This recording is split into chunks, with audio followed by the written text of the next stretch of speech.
Bienvenue dans le JT de Vue d'ailleurs du vendredi 7 mai. On revient en images sur les actualités qui ont marqué la semaine sur le site de Vue d'ailleurs. Actualités politiques, économiques, culturelles. Et on commence d'ailleurs par une actualité internationale. Alors historique d'ailleurs. On célébrait cette semaine le 200e anniversaire de la mort de Napoléon Ier. C'était mercredi. Beaucoup de commémorations, de célébrations à travers le monde, en France, mais aussi partout dans le monde. Napoléon, première figure française à l'international. Le premier consul avait entraîné bon nombre dans ses armées, bon nombre de soldats étrangers. 20% de la grande armée était ainsi composée de légions étrangères. Des soldats récupérés lors des conquêtes de nouvelles terres. Napoléon étant connu pour récompenser ses troupes par une solde généreuse. Beaucoup de Suisses, d'Italiens, d'Allemands. Une armée européenne avant l'heure. Vous pouvez en lire plus sur le site de Vue d'ailleurs.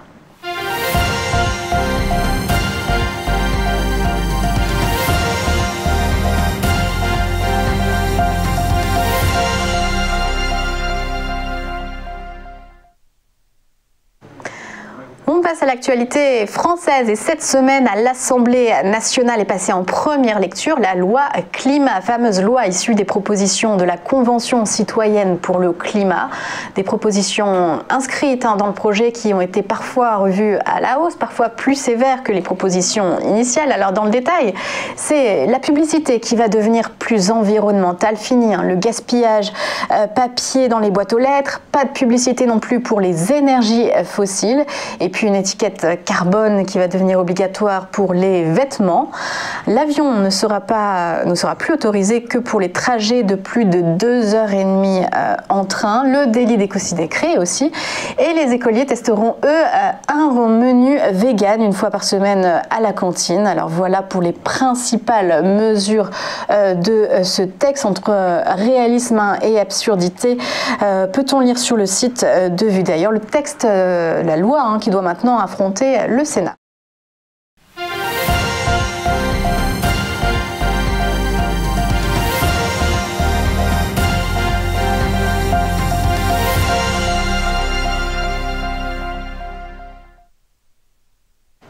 Et on passe aux actualités économiques. Alors à l'occasion de ce vote de la loi climat, on vient d'en parler. Vue d'ailleurs nous remet au goût du jour un article publié à l'occasion des Gilets jaunes. Un article qui se demande si la France peut se payer une politique écologiste. Vue d'ailleurs rappelle la genèse du mouvement des Gilets jaunes, né sur un ras-le-bol fiscal d'une composante carbone de la taxe sur les carburants qui avait été augmentée par le gouvernement. Des Gilets jaunes qui ont ensuite occupé les ronds-points pendant des mois ou qui ont manifesté dans les rues de Paris pour demander notamment des revalorisations de salaire. Ce qui fait dire à l'auteur de ce papier qu'une politique économique écologique ne peut être admise que si elle est légitime. Rappelant aussi d'autres mouvements sociaux d'envergure en France. Vous pouvez lire le détail sur le site de Vue d'ailleurs.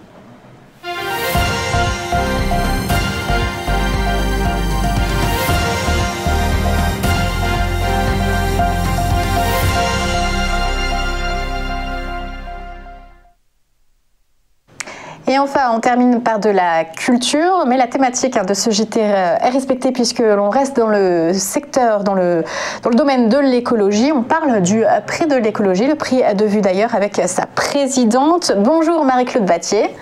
Bonjour.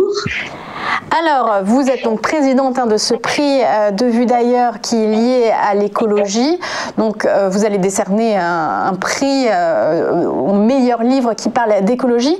Et vous voulez un peu rafraîchir l'écologie. Qu'est-ce que ça veut dire avoir un regard frais sur l'écologie ? Écoutez, déjà, c'est un regard distancié. C'est-à-dire que fidèle à l'esprit de Vue d'ailleurs, qui a pour slogan « Les opinions sont libres et les faits sont sacrés », on a opéré une sélection qui préserve les opinions. C'est-à-dire qu'on a fait une sélection d'ouvrages qui couvrent à peu près toutes les positions actuelles sur l'écologie. Et principalement, qui distancie le thème de ce qu'il était perçu jusqu'à présent, c'est-à-dire un petit peu confisqué par l'idéologie et des mouvements politiques de cet ordre, pour s'apercevoir aujourd'hui, et c'est ça qui est particulièrement intéressant, que la conscience collective a considérablement évolué par rapport à ça. Et à ce sujet, je voulais rappeler la définition d'origine de l'écologie, qui est la science. Donc la science qui étudie l'interaction entre les êtres vivants, c'est-à-dire la biodiversité, et un environnement, et entre eux, entre les êtres vivants, au sein de l'environnement, c'est-à-dire l'écosystème. Voilà. Donc, nous, on s'est un petit peu attaché à cette vision et on a sélectionné un certain nombre d'ouvrages qui sont dans des écritures extrêmement diverses d'ailleurs. Ça va de l'essai au reportage, hein, on peut dire, c'est-à-dire de la description des phénomènes à leur interprétation, et surtout ce qui nous a intéressé, c'est des auteurs qui sont capables de proposer des solutions ou de mettre les choses en perspective autrement que par le fait d'économiser l'eau du robinet. Voilà. Alors, on en a vu quelques-uns à l'écran. Alors ça va effectivement, on voit Greta, mais on voit aussi un ouvrage qui parle de finances. Alors est-ce que vous pouvez nous faire un petit teasing sur ces livres, sur de vos lectures? Qu'est-ce que vous en avertirez, vous? Très bien. Alors déjà, moi, à titre personnel, et je crois que dans nos réunions avec les membres du jury, on en a largement débattu. Ça nous a nous-mêmes considérablement enrichi sur la culture du thème, et surtout nous a rendu l'écologie un peu plus sympathique. Parce que pour tout vous dire, la façon dont l'écologie ces dernières années a été répercutée, on peut dire que c'était des messages assez clivants. C'est-à-dire qu'il y avait les pros écologie, anti-ceci, enfin des militants, hein, pour tout dire, et puis de l'autre côté, des gens qui effectivement considéraient que les visions qui étaient rapportées étaient un peu sectaires et du coup étaient un peu rébarbatives. Là, honnêtement, ce travail du jury nous a permis véritablement, et c'est ça aussi qu'on voudrait transmettre, d'apporter une ouverture beaucoup plus grande sur ce thème, sachant que tous les ouvrages, tous les auteurs ont ceci en commun, ce sont tous des écologistes. C'est-à-dire ce sont des gens qui ne nient pas le phénomène. Alors, ce n'est pas des écologistes au sens écologiste. Hein, mais ils sont convaincus de la chose environnementale, oui. Voilà, ce sont des auteurs qui sont tous absolument convaincus qu'il y a un problème et des difficultés, ça fait pas de doute. Mais nous avons effectivement des visions un peu plus catastrophistes qui se contentent d'ailleurs de faire un bilan, et puis on a effectivement, nous, privilégié un petit peu la vision humaniste, c'est-à-dire des visions qui essaient déjà de rationaliser les choses, qui sont un peu moins militantes, même si dans les ouvrages sélectionnés, on a des témoignages par rapport à des mouvements qui se battent, hein, et c'est tout à fait légitime et fondé même. En revanche, l'écologie ne se résume pas à ça. Voilà. Donc c'est une question beaucoup plus vaste, et nous avons sélectionné des ouvrages qui développent des points de vue un petit peu différents, de façon à ce que si quelqu'un s'intéresse au thème et qu'il a envie de considérer que notre sélection représente à peu près toutes les orientations actuelles de la pensée, eh bien, il aura une bibliothèque toute trouvée. Voilà. Oui, l'écologie sous toutes ses coutures. Mais alors, comment doit s'implémenter l'écologie dans nos vies?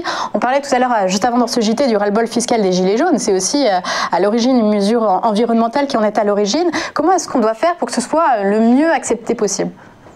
Alors, déjà, on peut, au niveau du constat, s'apercevoir qu'il y a une véritable évolution de la conscience collective.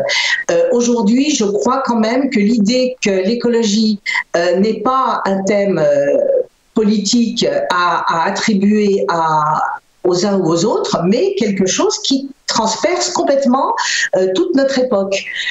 Donc de ce point de vue-là, je pense qu'il n'y a pas aujourd'hui, si on faisait un micro-trottoir, une personne qui soit indifférente à l'évolution de l'environnement au sens large du terme. Donc cette conscience, elle existe, elle est réelle. En revanche, effectivement, le débat est en train de s'ouvrir vers une approche un peu plus rationnelle, un peu moins partisane, un peu plus raisonnée. C'est-à-dire, il ne s'agit pas de remettre en question toute notre modernité et le progrès. C'est ce que développent plusieurs des auteurs qu'on a sélectionnés, mais pas tous, il faut le dire.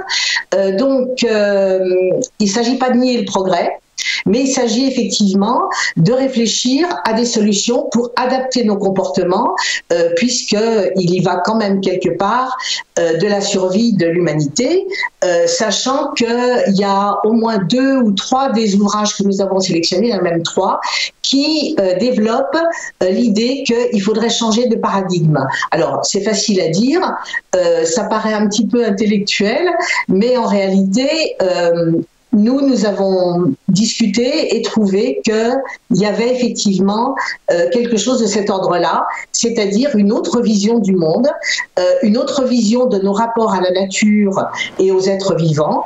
Et là, on se retrouve sur effectivement la vocation première de l'écologie. Eh bien, merci beaucoup Marie-Claude Battier d'avoir été avec nous. Je rappelle que vous présidez le jury pour ce prix de littérature de Vue d'ailleurs. C'est également la fin de ce JT de Vue d'ailleurs qui revient vendredi prochain. En attendant, très belle journée à vous.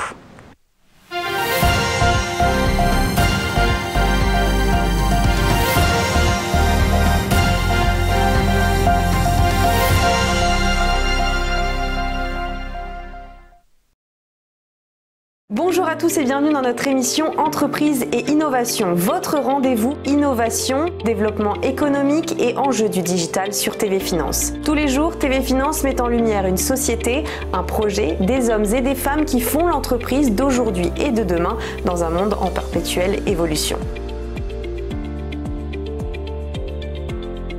Pour y participer, contactez-nous sur tvfinance.fr.